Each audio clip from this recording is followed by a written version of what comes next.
I have this issue every time I open my door. My tailgate opens. Scan for codes, and we've got body control module has a B16C5 rear closure handle switch open. At the button. Button is not working. I think we know where our problem lies. New switch. Now let's swap it out. Luckily it works with the button.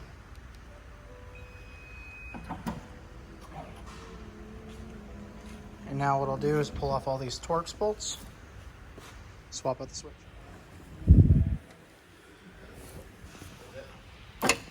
Switch right here. Can't see it.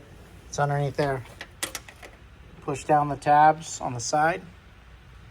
Pop it out. In case you're wondering, it can only go in one way because of the way that it is set up right there. You have the wider section and the shorter section. That's it. We're done.